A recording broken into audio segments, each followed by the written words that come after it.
and they started calling me a gurry slag and a white slag. They refused point blank to call it a racial attack. Some of you may have seen viral photos that went online this week of a young lady. I'm here with Nikki now. Can you tell us what happened to you 24 days ago? I were assaulted by 3 Asian lads. They smashed me into a Yorkshire stone wall. I was coming back from Tesco's with my breakfast. They shouted, "Yo, white girl, gives a light."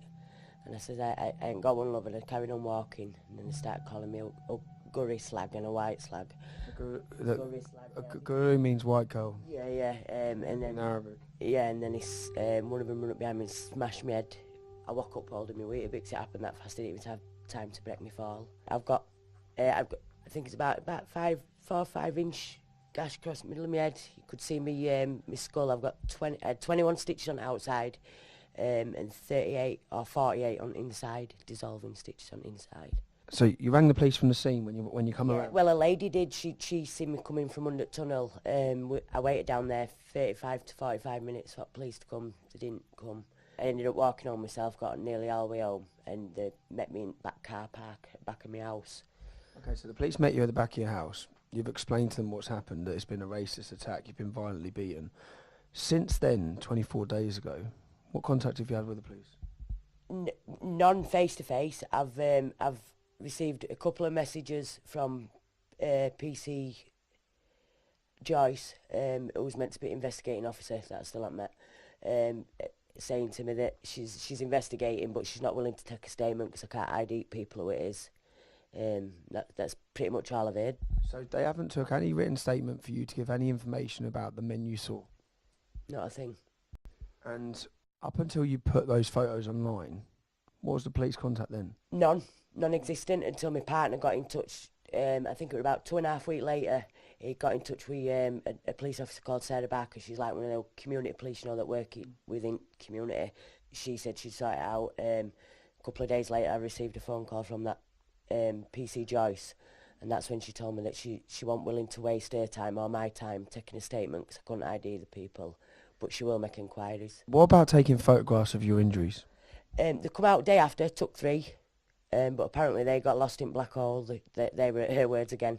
My statement, the file, about the incident, that had been lost in black hole. She said.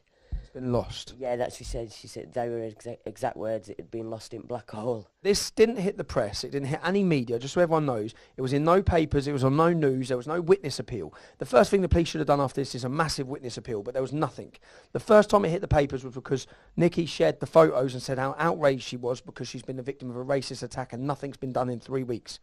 Now, if I read you what the police say, Detective Inspector Mark Atkinson of Kirkley CID said, "This was a terrible incident and one which left the victim with serious injuries.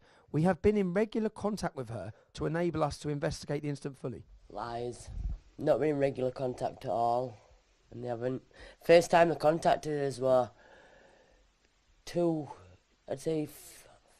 days, 2 weeks, so I'd say about 17, 18 days afterwards. And that's when they said the comment about that the file had been lost in black hole. Bearing in mind a young English girl has been severely beaten in such an attack, this is the appeal. This. Now, just for 1 minute, if you're watching this, reverse the roles for a minute. Imagine a Muslim woman wearing a hijab has been violently beaten by 3 young white men and faced injuries like these. Do you know who would be sitting here now with you, with the media? The leader of the police force, your local politician. Everyone would be here speaking to cameras across the country, telling them they will find the men that's done this. They refused point blank to call it a racial attack. They were saying that I had no right to call it that because we couldn't say that that's what it was. And until they finally stated exactly what it was on Friday just gone in a text message. So until Friday, they were not treating this as a race hate crime. No. Even from the start, you told them the names they called you? Yeah, from start, from very beginning. But the point blank refused.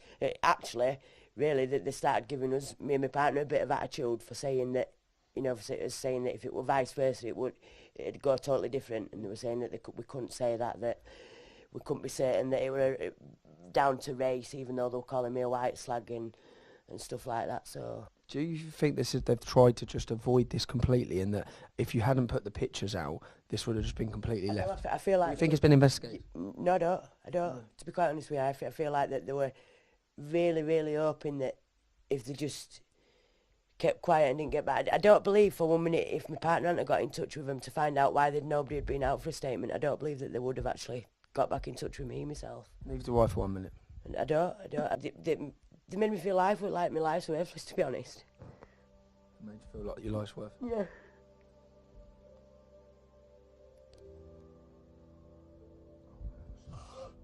It's just winding me up.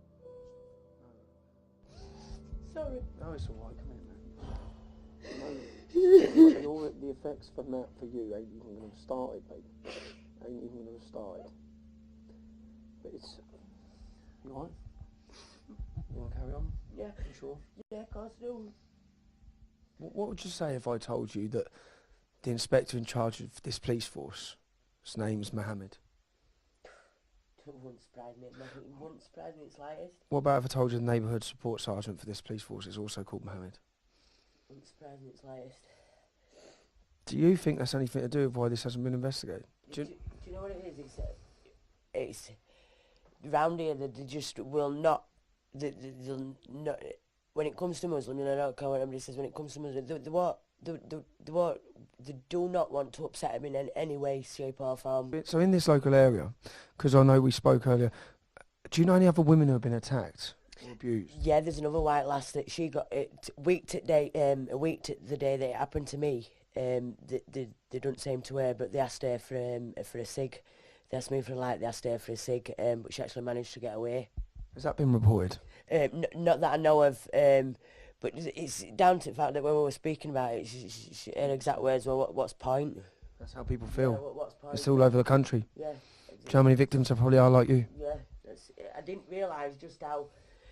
do you know, I've had so much support over Facebook and stuff, and it was sort of like, it was overwhelming. It's because I got to the point where I was feeling like it can't be that much of a big deal, do you know what I mean? And then when I look at my face and when I saw your photos, it shocked the hell out of me. Yeah, well, that's what I mean. As a female, as a lady. I keep saying to my partner, do you think I'm being a bit melodramatic, or do you think I'm being a bit pathetic about it? But it's when you see my photos, I don't think I am, you know.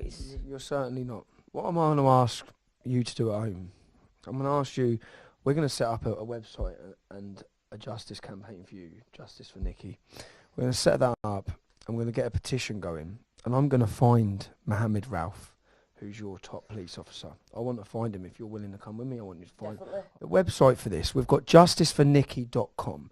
I want to ask you, people don't think this matters. When we done the Justice for Chelsea campaign, we went with Chelsea, we handed in that petition. When that petition was handed in, it made the police spring into action. Now, when this video goes live, Batley police force are going to need to spring into action because the whole country's going to be enraged at what's happened to Nikki here.